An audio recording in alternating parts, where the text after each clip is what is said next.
Hello, and welcome to our first little tutorial video on sigma notation, or sums. Let's see.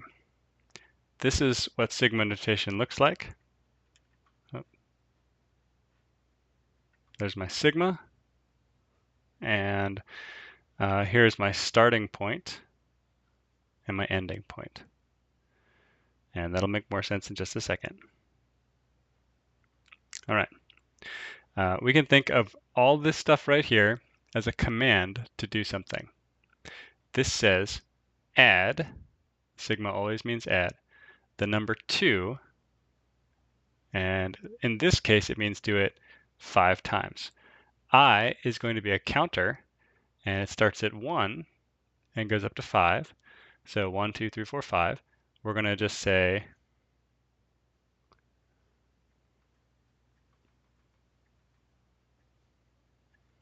two plus 2 plus 2 plus 2 plus 2. All right, and if you add 2 to itself 5 times, you get 5 times 2, which is 10. And let's do another one. Let's add 3 to itself, and we'll count to 4 this time. That means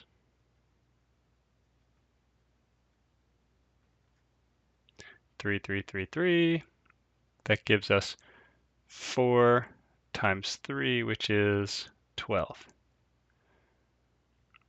All right, and we're going to see a pattern here really quickly, where some number of times we add a number up, and we get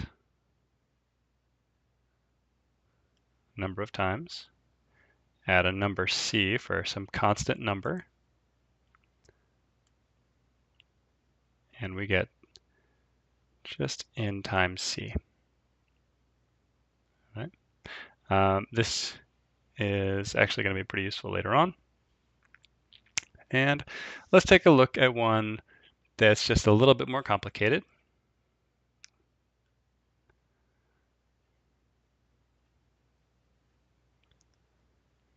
Let's add from I equals 1. Remember, we're just using I to count, just 1, 2, 3, 4, 5, however high we want to count. Let's keep the numbers pretty small so it's easy.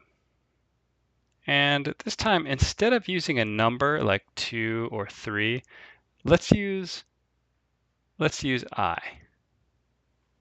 And I is going to change value as we move forward. So I is going to start out, first it's going to equal 1. Then it's going to equal 2. Then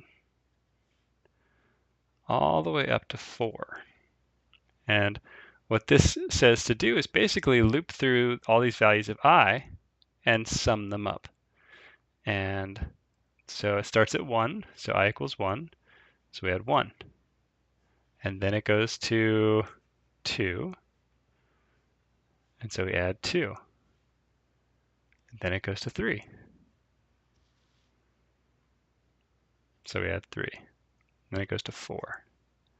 And so we add I equals 1 plus I equals 2 plus I equals 3 plus I equals 4. So we get 3 plus 3 is 6 plus 4 is 10.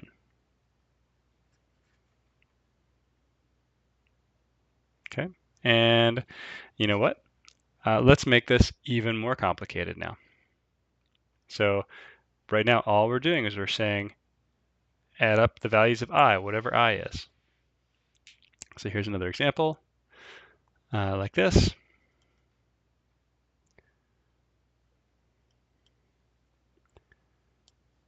I'll say start at I equals 1, go up to 4, and this time, instead of just adding I to itself over and over again, whatever I is, this time what I'd like to add is I plus 1. And this is a little more complicated. All right, so we'll look at I plus 1. Well, we'll start out with I equals 1. So we say, well, just like before, I is going to be 1, 2, 3, 4. But this time we'll be adding 1 plus 1 plus. Now I equals 2. So I'll say 2 plus 1 plus. Now I equals 3. 3 plus 1. And now I'll add, so now finally I equals 4. All right, and so I see this will be 2 plus 3 is 5, plus 4 is 9, plus 5 is 14.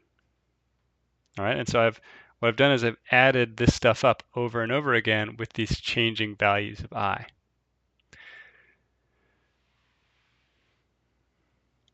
And there's one little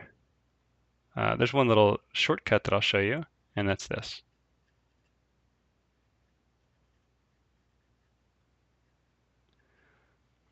Let's say I have some constant c, or I'm sorry, let's say 2 times I. And just like before, we're going to go from 1 to 4 because it's easy. I equals 1 up to 4. Now this, we already did I. We got 1 plus 2 plus 3 plus 4. And if you were to look at this and you were to say, well, 2 times 1 plus 2 times 2 plus 2 times 3 plus 2 times 4, you might be inclined to want to factor out that 2. So you would say 2 times 1 plus 2 plus 3 plus 4. This part right here should look really familiar to you from up here. Okay, and what that means we can do is we can actually say that this is the same as just saying 2 times the sum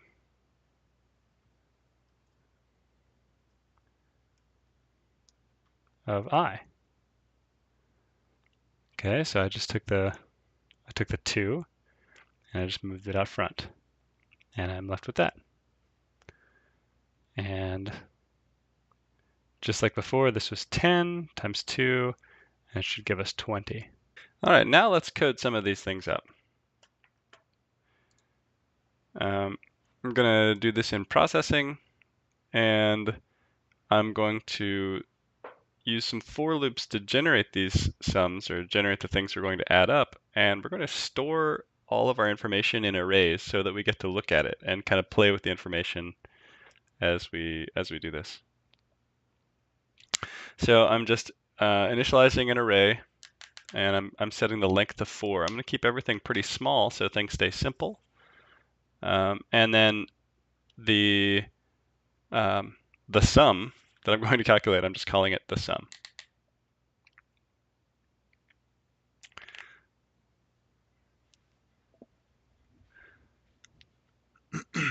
All right, so now here's my for loop, and I'm just going to populate my array that's called nums to sum with the nums to sum.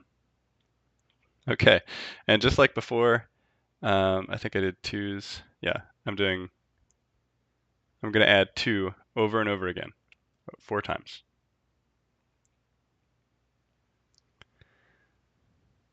All right. Now what you see me doing here is I just want to have a for loop where I can make these arrays, and I'm not going to manipulate that too much aside from making the arrays. It's not the most efficient way of doing it probably, but it'll keep us organized. And remember, we're doing math class right now.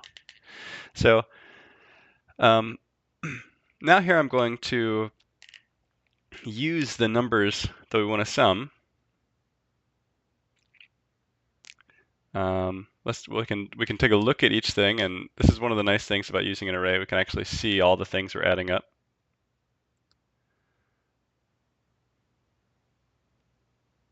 And we run it, and we see a bunch of 2's. So we're just going to add these 4 2's. And it's pretty simple right now, right? So we're just going to use our for loop to add each of these 2's to our sum. So we want to actually go and do this, the hard way, which is to go ahead and just say, okay, the sum equals the sum plus each of these 2's. And here I'm just using nums to sum bracket I to get each of these 2's individually, just like I did for that print line.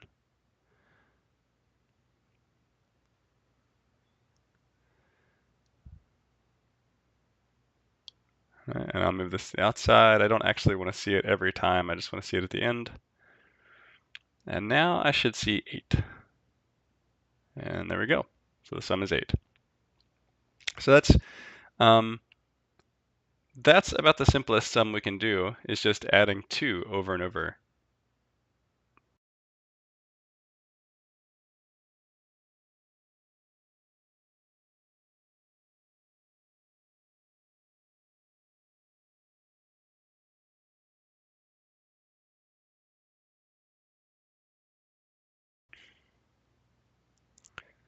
Right now, what I'm doing is I'm going to go in and instead of adding a constant, I'm going to use the variable I. And so I'm just going to add I over and over to itself. And something terrible is going to happen in a minute. Right, we see that we're not adding 1, 2, 3, 4 like we did in math class just a minute ago. We're adding 0, 1, 2, 3. But that's okay. But what that means is that when we're programming sums, we're going to have to be aware of the fact that unless you want to change how you code around a bunch, we're going to assume that our sums start from 0. And this will just be a little bit easier if you say, okay, you know what, let's just start from 0, and we'll deal with what happens afterwards.